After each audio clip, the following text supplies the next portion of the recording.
And we are back with some CCA Division 3 action featuring the WPI Grizzco Workers Union from Worcester Polytechnic Institute against Volatile Radiance from Hofstra University. We are in for an amazing match tonight with some playoff implications on the line. My name is Spicy and I'm joined on the mic by Momo. Momo, how you doing tonight?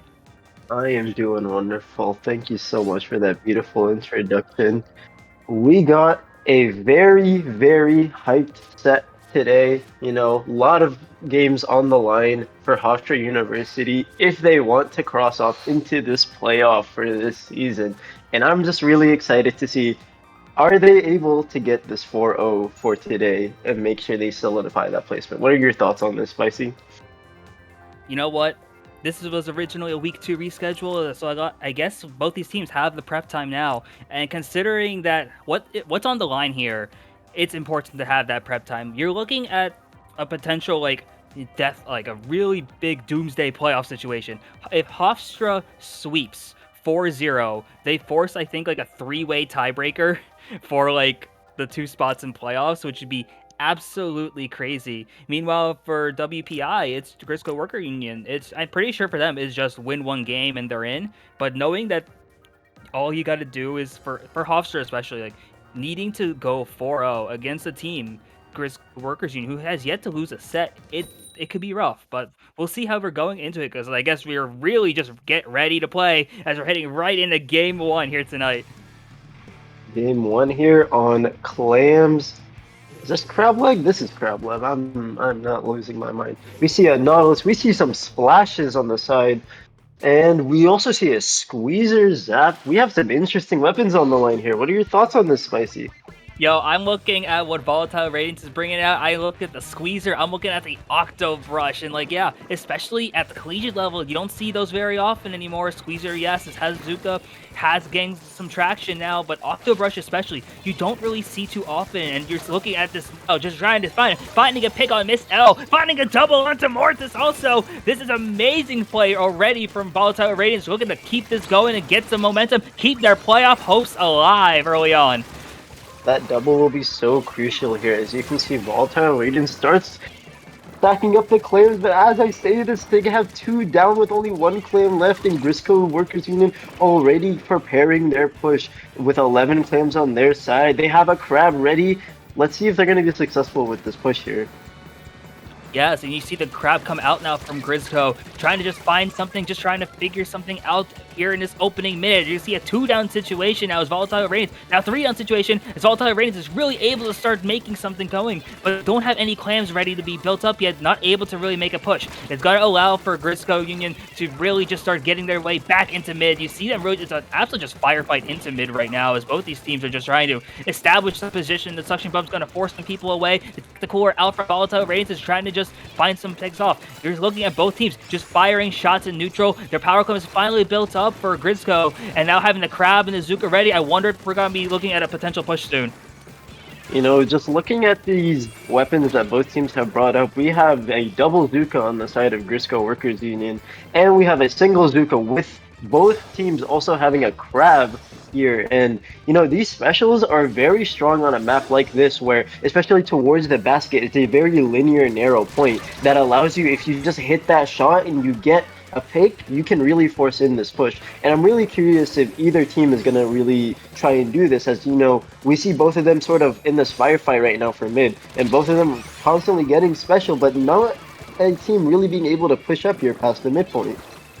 Yeah, it's a lot of just fighting in mid right now, and while Grizzco is finding these picks as we see the knot, and now 2 down now from the side of Volatile Radiance, there's not clams even built up on either side though. So it really is just been a firefight in mid as we've been saying this whole time, but you look at the pass up right there, Trent's trying to see if they can get a power clam going soon, but like, both neither team really able to establish, but just Grizzco is going to be going 2 down once again. Volatile Raids has the cooler ready, has the Zuka ready, as well as the Zipcaster, as well as the Power Clam. They're starting to make their way up into mid. The Octo is going to be going down though, and now the Squeezer's still going to have the pick potentially here with the Zuka, but really both these teams, it's a lot of just fighting in mid. No team has scored yet, and we're 3 minutes into this match. I wonder if this is what it's gonna be one of these low scoring games here. When we see Krona really fighting this right side here, and this is such a crucial point to really take on this map, because this is what allows you to really solidify a lot of the space that you'll be able to capture on the enemy's plat. And this is really big, coming on the side of Grizzco Workers Union, but still they have not been able to really push up past this ramp, and it's really just crazy to me that they're just trading blows one after another here. Krona going again on the right flank, seeing if they're maybe going to be able to get one here, but it really just is going to be hard for one of these teams to go in without any clams on either side. That wipe is going to make things really good for Grizzco here. WPI, if they're going to be able to get clams in, they might be able to make a push of their own, but they're going to start going down here as well. The Zuka's going to start firing us some shots, trying to find something, but they're going to go 2 down. It's a respect of 2 down on each side now as Volatile Radiance. Hofstra is going to go 3 down in this situation. We are approaching the 1 minute to go mark. The knot from WPI finally has the power club right, passes it out, gets it into the basket, and we finally break the basket for the first score of the game.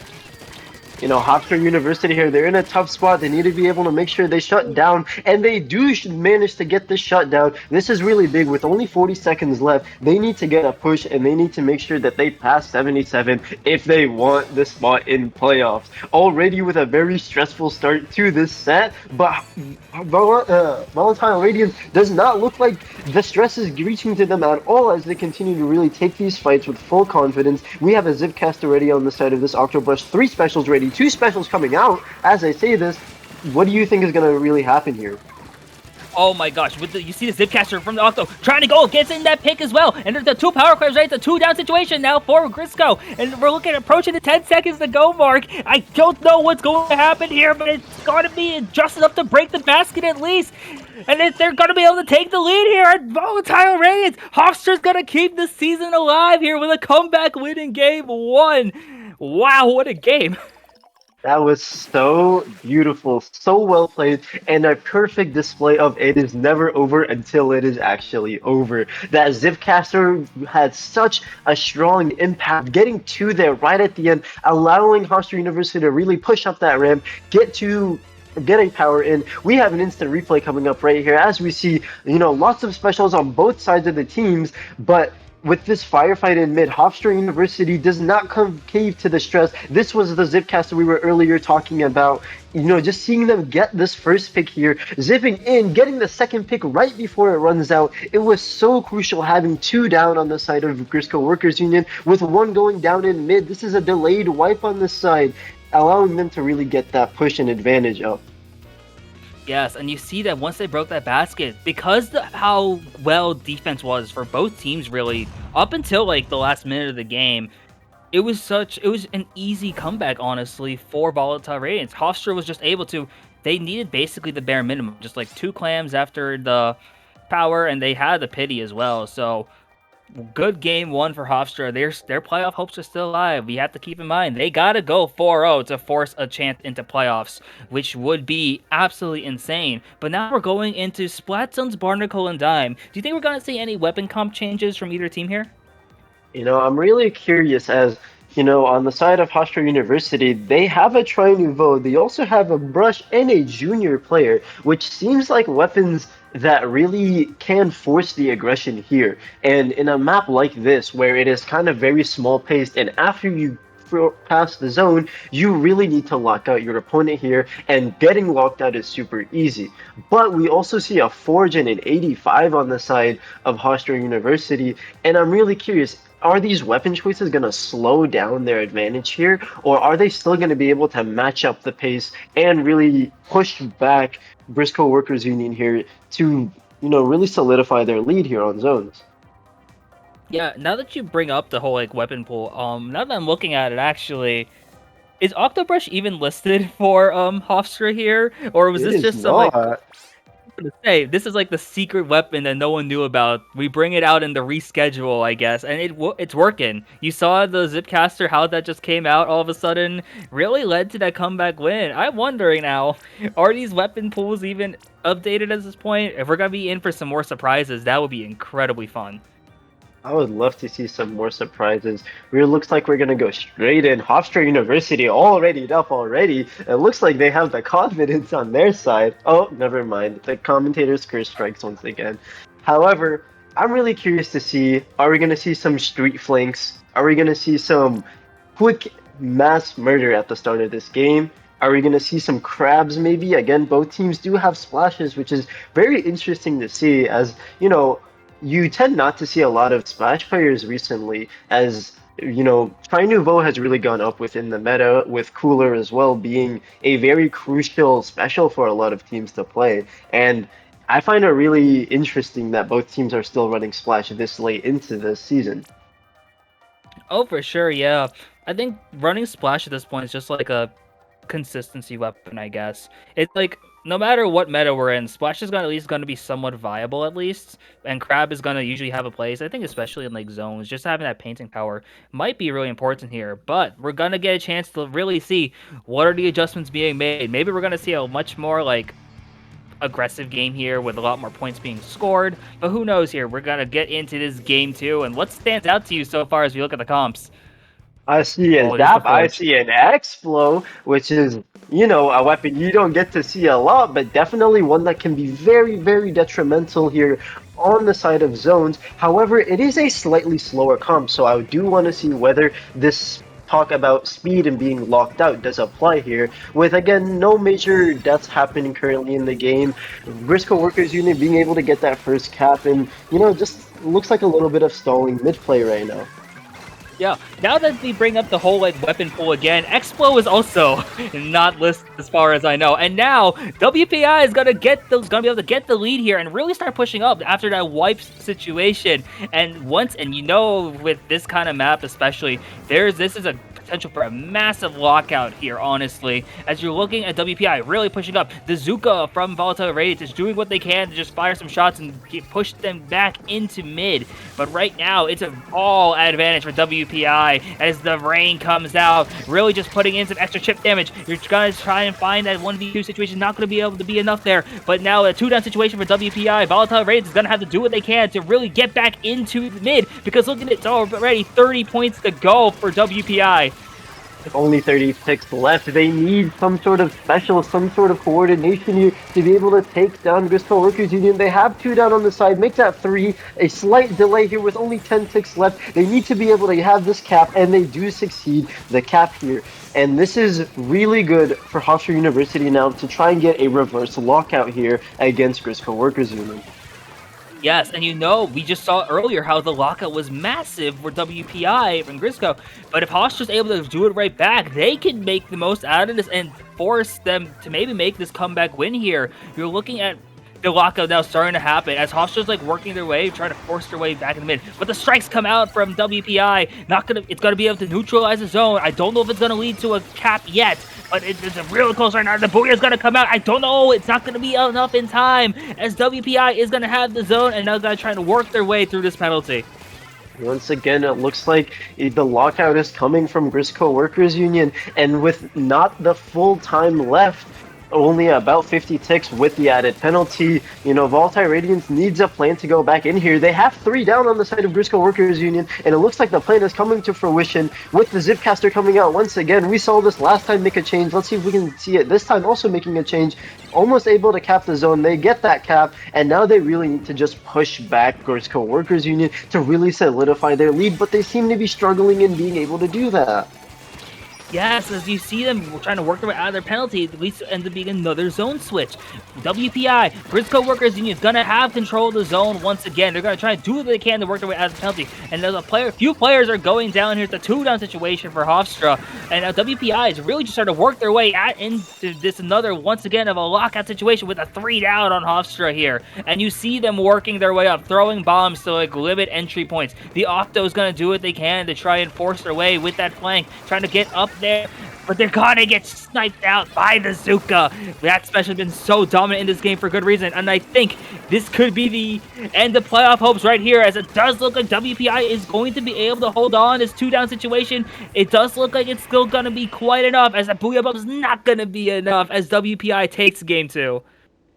Man, what a tremendous performance from both teams here. It really is beautiful to, watch both teams try their absolute hardest to lock out the other. But I do believe that having Explo and Forge on the side of Hofstra did really try and slow down their comp, and they weren't able to match the pace that was being given by WPI. And it really did show there when they got locked out, with only I am not even sure what this replay is showing right now. Uh, However, it looks like once again, the lockout really is present here. Being able to not have these aggressive weapons that really can take these fights and push back Grizzco Workers Union, it really creates a difficult way to push back and cancel out this lockout. And I think that was something that Hofstra really had trouble with. However, it was still a amazing try nonetheless, and definitely props to both teams here for playing on this map. Oh, for sure. I love the analysis there, especially like I was surprised to see the Explo come out as well as the Forge. At least both of them come out at the same time. I think you did lose a lot of like the painting prowess, just a lot of the speed, and you kind of saw them get overwhelmed at times, which is what really I think was the difference maker between the two teams here. But I think, hey, we still got plenty of a set to go, even though Hydra is, I think, mathematically eliminated out of playoffs. They can still win this set. Grisk and be the only team to take a set off of WPI, which would still be a big statement. Of course, and for sure, I'm really enjoying the weapons that Hofstra University right now is bringing out. None of these weapons have pretty much been on this sheet that we were given. However, other than some, as the Splash was on here and some of the other weapons were also on here, but Expo was definitely not. And, I'm really curious on a map like Flounder, DC. Uh, the weapon choice here has to be very precise and it has to be very well thought out because you can't also get locked out here on this map. And if they do opt in for another Explo Forge situation, I wonder if they have a different plan to sort of counteract getting locked out here. Agreed completely, yeah. Flounder tower. So you looking at this is a Flounder you see typically like big bucket map. So Expo could see some play here once again. Maybe I don't know if they'll bring it out as well with the Forge, but there's other things here too. V Blaster Toad, yeah, Toad with a lot of O's and A's runs V Blaster apparently, assuming that is accurate on our sheet. We could see that being brought out here. Looking up from WPI, I think roughly a lot of their weapons have been like working so far. So I'm wondering if they're looking for any like major changes here. Maybe this is the time to start experimenting for WPI, knowing that you're going into playoffs soon. But hey, we're going into game 3, tied at 1 apiece, and we do see a couple of weapon changes, I think. The Tri-Slosher being the perfect weapon, arguably, on this map. The cooler letting you get that re-entry, the angles from the sides of the wall, letting you get those cheeky kills as well. And with a junior on the side of Hofstra University, I'm really curious, how are these bubble placements going to be? We don't tend to see a ton of bubbler weapons being played, but I am a bubbler enthusiast myself, and I would really like to see sort of maybe Hofstra University has a plan that I'm unaware of. Yeah, I'm assuming Hofstra has a plan that we're all unaware of, considering they're bringing out weapons that we're largely unaware of right now. But hey, WPI is going to be able to have the tower, and they're going to look to, I think, take it to that first checkpoint already. Starting to just work their way through this opening push and see what's going to be able to happen here. Not too sure how much harder they're going to be able to take it right here, but it does look like they think they are going to be able to take that first check. Yeah, they are going to be able to take that first check, which is going to be at least be big here, especially doing so within the first minute of the match. We see the Tri-Slosher causing a lot of problems for Hofstra right now, and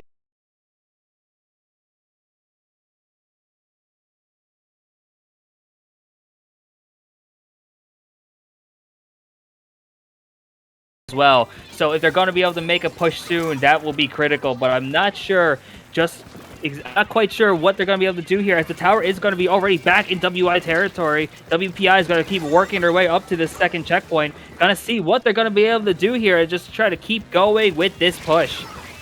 That wipe is going to be very detrimental on the side of Hofstra University, and they really need to find an answer right now. They need to have some sort of special, whether that's the Zuko, whether that's the Zip, and they need to find something and find it quick as they're on the last checkpoint right now on the side of Grizzco Workers Union. Players going down left and right, and it really just seems like Hofstra is struggling to get their footing down as we just see multiple players go down one after another with some chip damage going up as well. And another wipeout. Wow, Hofstra is needing that wipeout right now to really come back here, really reset, take paint control, and I'm not sure if they're going to be able to send the tower back up to their third checkpoint. However, you know, being able to sort of try and get a control on their zone will be very crucial for them.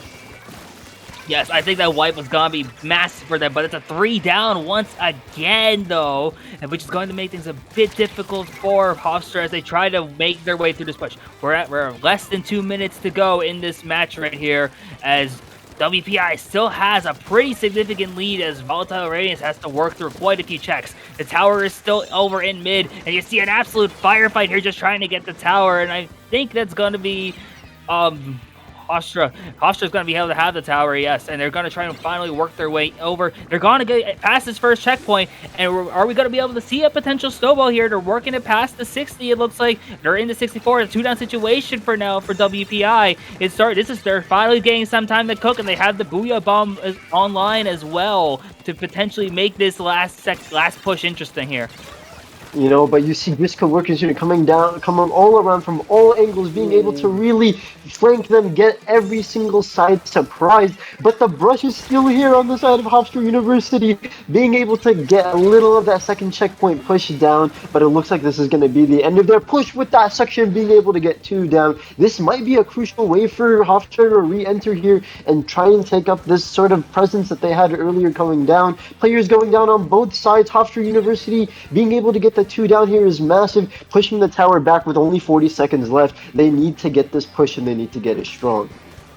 Yes, oh, the bubble comes out, and there's also with the Zipcaster online. We saw what the Zipcaster did earlier up, and they're up trying to find some picks right here. They are going to be shut down, though. 2 down now for the side of Volatile Race, but the tower is still going to be going for a bit. They're going to work at 2 to 52, but a 3 down situation is going to make it very rough right here. 15 seconds to go, and you're finding these picks. Just a massive picks right there from the Splash is trying to be able to keep things going, keep this game alive for them. They have one last chance at life right here. It's do or die with this push as the Splash is going to go down for Volatile Race. Austria's going to go 2 down here, and I think in this overtime, it's going to result in the Booyah Bomb not going to be able to do enough as Grizzco Workers Union takes this game. What a wonderful display from Hofstra University. You know, I was very worried that they would not be able to escape the early lockout that Grizzco Workers Union really put up here. But seeing them being able to escape that lockout and getting reverse push going was really, really impressive. However, it seems like they just struggle to sort of hold in that final aggression here, get past the ramp, which is one of the hardest parts to get past on this map mode, you know, especially without many weapons that can attack over the wall here. But as we see, the Splash was really holding things together here in the last 10 seconds, being able to get 3 down. However, the crab placement was maybe not the best, allowing some of Grizzco Workers Union to really sort of go around and then come back in here.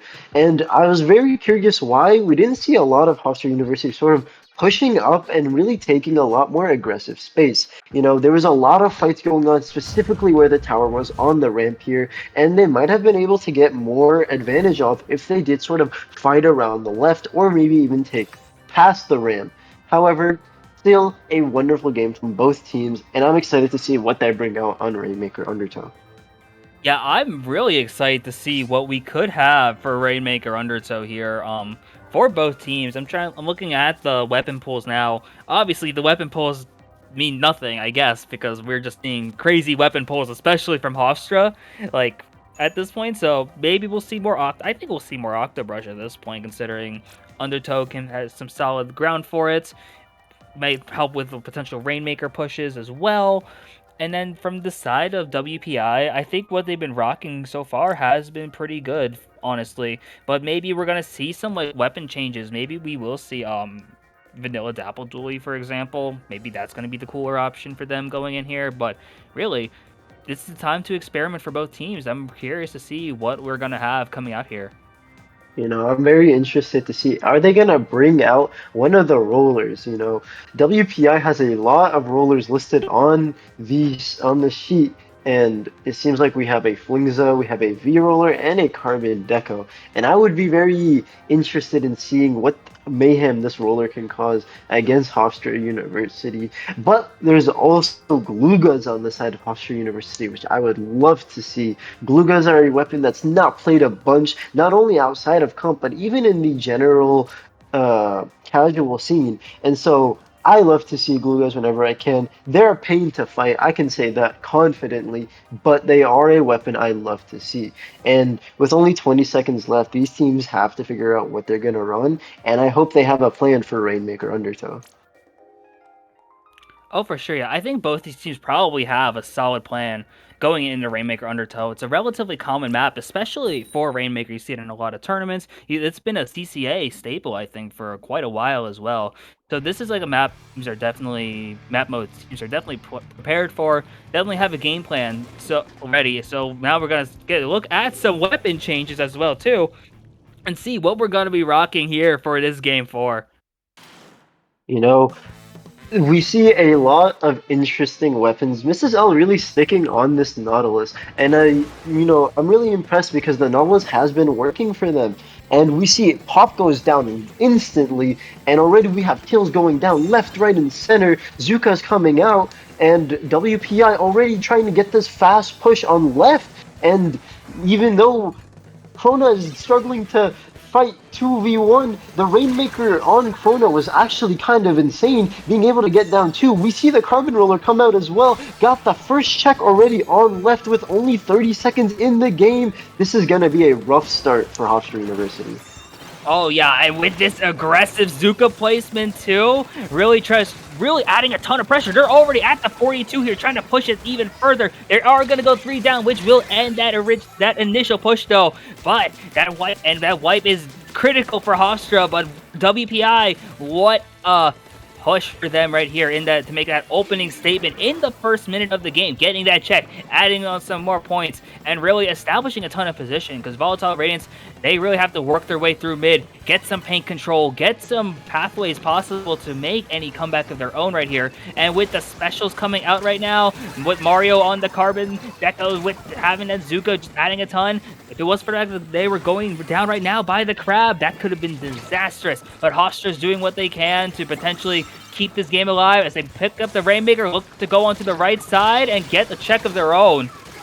This right check is going to be really crucial here. We see 3 almost go down on the side of Grizzco Union, even though they had Cooler. This is going to be massive for Hofstra University. If they can be able to contest this pop, maybe get a couple after, they might be able to really get past 42 points here and just nullify Grizzco's initial push. And that will be a very, very strong place that Hofstra University will be in, and then they get a wipeout. Was that a Zuka? I'm not even sure, but that was a hella strong wipeout, and it's gonna be a rough place for Hofstra University to be in. They were able to shut down the Rainmaker, and they're gonna really need to be able to shut down this push and shut it down fast.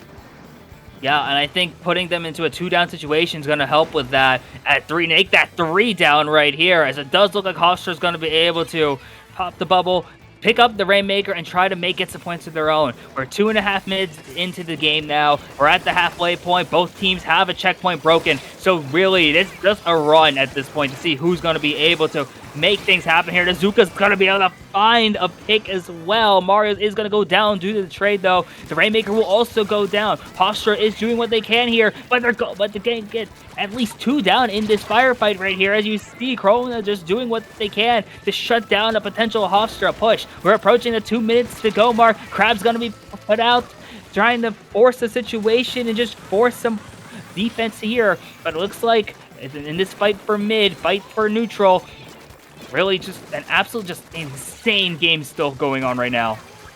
You know, on the side of Grizzco Workers Union, we see a lot of them really pushing up and taking these aggressive fights, and I'm wondering why Hofstra is not returning with the same sort of aggression. You know, we see the shot on the side of Grizzco Workers Union that does allow them to take these aggressive fights, but Hofstra University does have the brush, and they are also able to take these aggressive fights. And I think this is one of the reasons that Hofstra University has not been able to really keep up with the same aggressive pace that Grizzco's Workers Union is really being able to set here. And even though they're able to sometimes shut down some of these pushes and really try and hold this mid control, they need to be able to push past the aggression and really hold their advantage down if they want to try and take this lead here. Yes, and with 1 minute to go, the Zuka's gonna be able to find some picks. A two-down situation for Hofstra is gonna make things rough, though, as WPI is now trying to find some picks. Toad is gonna go down to 2 down on each side. 3 down now for Hofstra, as this is going to be very difficult trying to find something here. Mario's gonna fight off. It's gonna get picked off, though, in the 2v1, though, and now the top. The Rainmaker is still open up for grabs, but looking at the fights, WPI taking these trades is still beneficial for them. Hofstra's going to try and do what they can to find some picks. The Octo's going to be able to keep finding some as well. Having the Zipcaster available as well. Chroma's going to go down here, but then not. Miss L is going to shut down the Octo. Approaching 20 seconds to go. This could be the final push potentially for Hofstra if they're able to pick it up. With two specials on the side of Hofstra University, these specials need to be well timed and well played. We see both of them come out. They need to try and get some picks with these specials. If Krona is able to get a cheeky kill here on the Rainmaker, it might be over for Hofstra University. 2 down on the side of Hofstra, and it looks like that was going to be the finishing blow that Grizzco Workers Unit needed to give out. And it really just goes to show if you cannot match the aggression that the other team uses, it will be very difficult to get your footing down and really hold it on this map. And with the weapon choice that Grizzco Workers Union brought out with the shot and the carbon roller, you really do need an answer here from Hofstra University. We have the replay coming in here, and it really just goes to show that the difficultness that comes into play is just not having weapons to answer the aggression that Grizzco Workers Union has. Yeah, WPI has just been doing so well with speed. It's been really hard to really just touch them at this point, honestly. It's a testament to how well they've been playing this entire season. They have yet to lose a set, and you can see why. Their coordination in terms of like aggressive and taking fights. You see a lot of 2v1s being taken, a lot of just being able to work together to find those picks. And winning those team fights gives them so much of an advantage, and it also helps them out so much when they're on defense once they have that lead, because you see this is a team that really just get the lead usually early on, and then they're able to hold it. They don't really lose control of the lead. They're just able to just make the most when they're in their advantage state, and that's just been really good for them. But going into Game 5, Clan Blitz Makamart, we are on match point for WPI here, but Clan Blitz was the mode that Hofstra won on, so maybe this is exactly what Hofstra wanted here going into this. I really am so curious on what Hofstra is going to bring out this map, because if they do not bring out the right weapons, I will unfortunately say it is a slim chance that they take this victory. However, I am very hopeful that I know Hofstra University has some very strong weapons and they have some very strong players, and they can definitely turn the tides here. And so I'm very curious. It looks like we might have a substitution on our hands from the side of WPI here. And with that substitution, I feel like that Hofstra really does need an answer to this aggression. Whether that's having a V shot and a V try, whether that's playing just more aggressive in general as a team, or whether that's taking more team fights. I want to see them be able to shut down this initial push that WPI has been being able to get every single game here. And instead of needing to fight back every time, I want to see Hofstra set the initial push. I would love to see that. Yeah, I think that is something we haven't really seen from Hofstra, and I think doing that is gonna be a bit of a shift in the game, honestly. And I think that shift in gameplay is gonna be massive here. WPI has been able to this entire set to establish the pace of play early. If Hofstra does that, they basically get to control the game. And on Clan Blitz, especially after what happened in Game 1, where with that kind of like defensive play, I think getting the lead early here is going to mean a lot, honestly, as we go into this. I'm wondering also with the substitutions, what's going to change playstyle wise, what's going to change comp wise. We could be in for a very fun game to watch here, especially knowing what we saw in Game 1 on this mode. It looks like WPI has subbed out Mrs. L for Phantom here. Phantom is one of the heavy roller enthusiasts, according to the sheet at least, and so I really think Hofstra needs to consider their weapons now and right here. Because if the weapons are not picked carefully, then this is a time where the pace might be able to completely get off of their hands. And going into the map, let's see what weapons they bring out here. Yeah, I'm eager to see what kind of weapon switches we have here. Relatively similar comp for WPI, actually. But we do see the 52, I think, make its debut for the side of Volatile Radiance. This 52 is going to be very crucial here. I think if they can snag some good kills here and snag some good aggression, Volatile Raiders is in a very good spot to take early aggression here and to really set the pace of this game as we were talking about earlier. We see the Brush trying to fight Rice Stack instantly, trading 1, 2 down on the side of Grizzco Workers Union, 3 down on the side of Grizzco's Workers Union. This is the initial aggression that they needed. With Phantom back under the basket, they really need to get the aggression here. But looks like they're sort of trying to stall and stay back, and I'm not really sure why. Yeah, I'm not too sure why either. And you see that with the power clam already ready for the side of Volatile Radiance here, or I think that was. So it's like this is could be potential here to make something happen at least to get that opening score, but really they're not able to like establish much here in this mid fight situation. 2 down on each side briefly, as I think we're going to be seeing WPI just try to really establish some stuff here with the strikes coming out. 2 down situation now reversed now too, as well as really you're seeing a lot of the advantage stage. You're seeing WPI doing what they do best here and just making the most out of this like advantage stage. They don't have the clams yet, but having this kind of control so far, mid you just see all of this orange yellow paint, and it's just been pretty much WPI this entire game so far, even though the score hasn't changed. You know, one of the things that I will comment on WPI that they have been doing very well is really taking these fights together. As you can see, sometimes when this shot is taking a fight, there's always a player behind them to really help out. And even though they sometimes might go on a couple of flanks and die, fighting together here is really key to taking a lot of these advantages and taking a lot of these wins here. And even though we see that Zuka might not be able to get one here, Hofstra University still has 2 down, and they need to have an answer ready if they really want to try and get back here. Yes, and you're looking at this now, and neither team has like clams at all. We're looking at a combined 6 between both sides here. Now the paint shift has switched over to Hofstra. Never mind though, as the strikes do come out, but we're still seeing a mix of blue and orange from both sides. We finally get to see some more Octo play, finding the pick onto Mario as well. 2 down situation on both sides here, and really, it's just been an absolute fight just to get anything here, just to find an advantage. But neither team has found an advantage in terms of clams, and getting those clams, we might be getting a repeat of what happened in game 1, where whoever is able to score might just have an advantage until like we get to see a potential comeback. But we're looking at the Octo getting another pick as well, just trying to do what they can. They also have the Zipcaster online. I'm wondering when they're going to be able to pop it here, and there's a lot of clams starting to be built up from Volatile Radiance. Hofstra's looking to potentially make a push here, as the Octo's going to be in, make it in and break the basket here, and Hofstra will strike first.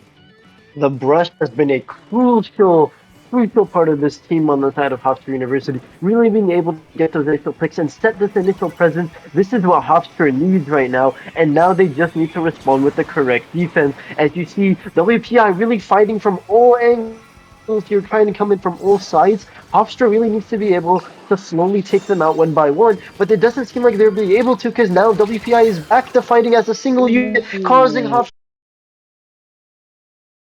fights, possibly some more special play to really shut them down here instead of just this constant fighting aggression. And without a proper way to really shut down WPI just really took that advantage, grabbed as many claims that they can, and just booked it all the way to that basket until they were really able to claim that win. Yes, I think, yeah, from the side of Hofstra, they had their moments. Yes, WPI did win 4-1, but hey, Hofstra, Volatile Radiance was looking really good at times. You saw that opening push. It worked out for them a lot. The Octobrush pick, no one was expecting that, like, from our end. We did not expect to see an Octobrush. We didn't expect to see an Octobrush that cooked as much as we saw today. So there's a lot of potential here for Hofstra. We know Hofstra's a great school, has a great program for Splatoon. I'm excited to see where they go next season. But WPI, is going to punch their ticket into playoffs, which is going to be massive for them. They're going into playoffs undefeated in sets as well, I think.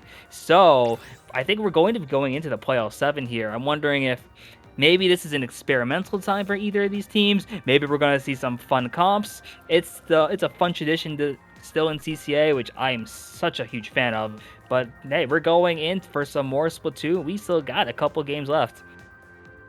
And we do have the approval that they are playing all 7, which we love to see from both sides of these teams. Being able to see more and more games with looks like another substitution coming into play here with Phantom going out. And I really want to see if Hofstra is going to use this opportunity now to try and match this aggression. We see a lot of teams sort of play a little bit more comfortably, a little bit more flexibility, and a little bit just more coordinated even sometimes after the set is over. And with 2 maps really left in this week 2 map list, I think that we can see a lot of things that will work not only on the side of WPI, but also on the side of Hofstra University. Yeah, exactly here. I'm thinking, yeah, teams typically play a bit more loose when knowing that it's not on the line, knowing you're not really in the knowing these matches don't count. So maybe Hofstra's going to be more in their element here. Maybe we're going to see some of the aggression we've been hoping to see from them. Maybe WPI is going to play even on another level. Who knows, really, knowing that, hey, this is just our final 2 games before we go into playoffs. So we could be in for some great stuff here. Or maybe we see some crazy comps. We never know. It's the beauty of Playoff 7. Looks like WPI is thinking pretty deep about what they are looking to do with this comp. So who knows what they're cooking, but we are going to be going in. We got Splat Zones, Manta Maria. This could be a pretty fun match depending on what we got from both teams. I'm very curious if they're gonna bring out the Vapples here. Having beacons, having cooler, it is a very crucial thing on this map, and it does not look like they bring it out. However, it is all fine. The Tri-Stringer coming out on the side of Hofstra University. I do not believe that was something listed on their weapon list either. So a lot of new weapons coming out on the side, which have been very entertaining to watch. However, once again, with a little less aggression on the side of Hofstra University, they better have an answer for being able to shut down the aggression that's currently being set by Grizzco Workers Union. Yeah, and you see the aggression come out immediately for WPI. They just have that opening paint is just so much higher for Grizzco's Workers Union, and you can see how it's able to find specials as they saw the Zuka get those picks, and they were able to just take control of both zones. And because it's a 2-zone map, getting control with early paint is going to be critical here. The Booyah Bomb is going to come out for Hofstra. And it's going to eventually lead to the change here. But it does look like the 1 zone is going to be back to neutral here. Now it's going to be looking to like a split zone as well. But Volatile Radiance, Hofstra finally starting to work their way up here, putting WPI into a 2-down situation, and now it does look like this may be the chance for them to really get some stuff going here with this comp, really start to establish a position here, and look to potentially, yep, they're going to be able to take the lead, but the Crab is going to be positioned up aggressively, and once again, going to flip immediately back to WPI. On this map, this is one of the maps that shutdowns are so crucial here, and I need to see Hofstra push into the Workers Union Street and really try and gain control here, but I'm not really seeing a lot of that. And because I'm not seeing a lot of that, I'm wondering how they're going to really be able to keep their aggression up. The bomb play is coming in here, and as they've just crushed through the penalty, the Brush really coming in here and setting the pace down, not allowing any of WPI to really just enjoy their time here in the back. Another wipeout from Hofstra. This is exactly what they need right now at this point. If they're able to solidify this aggression just a little bit longer, they might be able to take the victory on this map. Yes, and I think Hofstra has started to find their footing here, and you see them just being able to keep finding these picks, finding these isolated picks, finding 2 down now. They got 3 down for the side of WPI, and it's still 2 down in this situation. They are going to be able to take 1 zone just to stall it out, but it does look like actually WPI might be able to take the zone, and they are going to be able to take it briefly and force a massive penalty onto Volatile Radiance here. The zones are going to be looking to flip once again back to WPI, but it's going to look to flip. Yeah, it's going to flip back to WPI, but not for very long. And I do think Hofstra's going to do what they can here to take back the zones potentially, and having that one slight advantage in numbers is going to be helpful. They have the Booyah Bomb ready, and you're seeing the 3-down situation now for WPI. Volatile Radiance, Hofstra is doing great, and this Booyah Bomb is going to force making things entry very difficult, and we are once again back to 2 down on WPI.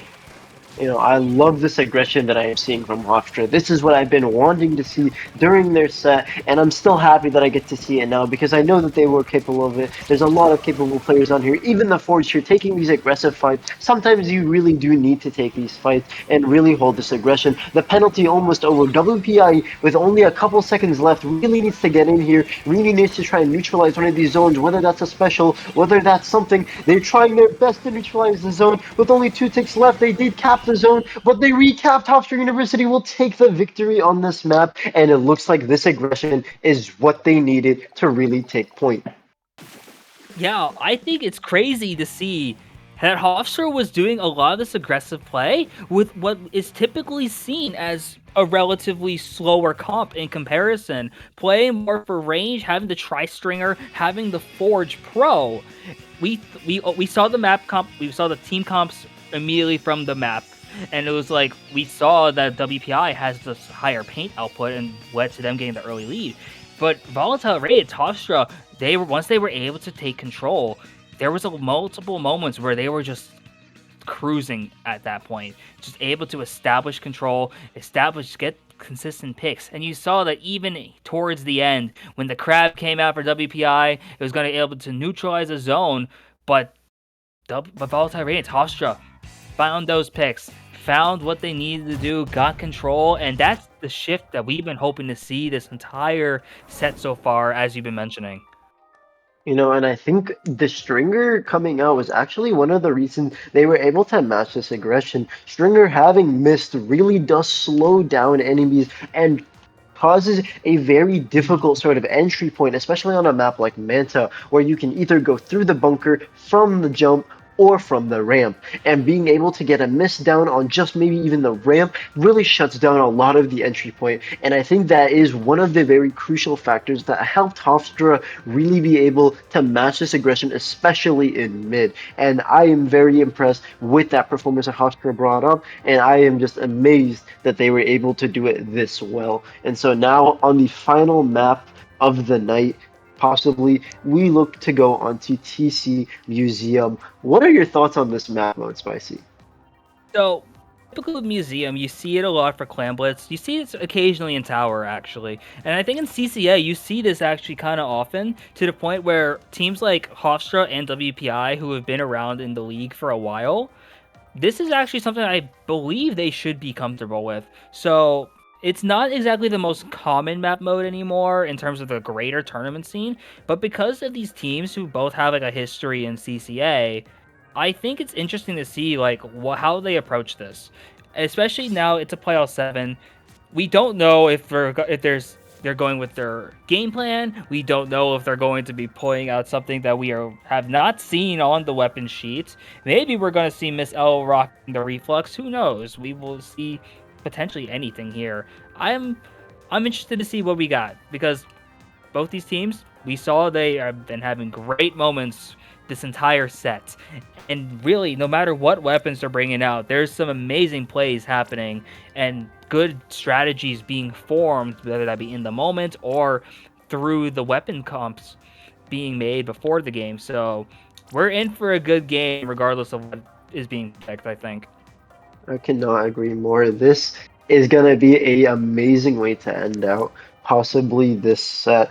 And so I'm very excited to see. This is another map where you can get locked out very easily if the opposing side pushes up onto your plat. And so with how much Hofstra was struggling throughout the games today, and with the performance that they showed on Manta, I'm really curious. The Tri-Soldier coming back out on the side of WPI, but the Brush and the Junior coming back on the side of Hofstra, are they really going to be able to sort of counter this aggression with the drop coming from Glass on the side of Hofstra? I'm very curious to see, are they going to be able to get some beginning picks? Are they going to be able to set this beginning aggression?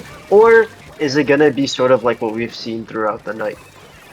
Yeah, and we see Volatile Radiance actually making the first move here, taking the tower, having some specials online. 3 specials online, actually.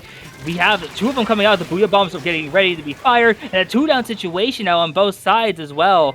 And this could be big, potentially, as they're going to be moving forward here. Gonna make their way over to that first checkpoint, and gonna try and just break it here. Peter on the Forge Pro, gonna be riding that tower, just gonna be able to keep this moving, already working it past the 65 here. Gonna be working to this second checkpoint, looks potentially as well. You see the numbers advantage from Volatile Radiance. They're starting to make some noise as well here. They're going to go 3 down, which is going to put a stop to this push, but they were starting to finally find their footing with that aggression that we've been looking for, as you've been mentioning, and that's a really strong opening push for them. I love to see this aggression coming out on the side of Hofstra, and it looks like WPI might not have even been expecting it, as they look to be struggling to try and regain their footing. Now, when you see that Hofstra has really found what works for them and have gotten comfortable with it, and now they're trying to put it into play here. You know, Cooler coming out, maybe not going to be able to get the Cooler for every single one, but they're able to gain control of this mid, and they have this control pushed up so far that WPI needs a plan here, and they need to come with it fast. With the Crab ready, is this going to be the thing that shuts down the Hofstra here? Yeah, I'm wondering if this Crab is going to be enough to shut it down, because Volatile Radiance, Hofstra, once again, at the second checkpoint. They are going to not be able to push back, though. They are once again in a 3-down situation, but hey, the Octobrush has the Zipcaster online. Gonna be able to look to find some picks here. They are gonna be shut down, though, as WPI is gonna finally start working their way into Hofstra territory, and a 3-down situation is going to be beneficial for them, as they are gonna be able to work their way past the first checkpoint. And you see, this is where WPI shines when they have this advantage state, because they're once again putting Volatile Radiance into like a multiple down situation, and it results in them taking the lead, and they're gonna look to keep on going past the second checkpoint, potentially even further. You know, this is what Hofstra struggled with last time. They were able to get this initial aggression, but they weren't able to come with a response to WPI's aggression once the advantage was set into play. And with only 18 ticks, I believe, left on the tower, you know, Hofstra really needs an answer back, and it seems like they were able to possibly push him off the plat, but now they need to push that tower up the enemy's plat, and they need to push it far. And so I'm very curious how Hofstra is going to be able to accomplish this. People going down left, right, and center. You know, WPI dropping left to be able to get back on that tower. That Tri-Slosher is so deadly here. Hofstra needs an answer, but that's not going to be the right answer here. WPI going to go right back up onto their plat. Hofstra needs a way to shut them down here.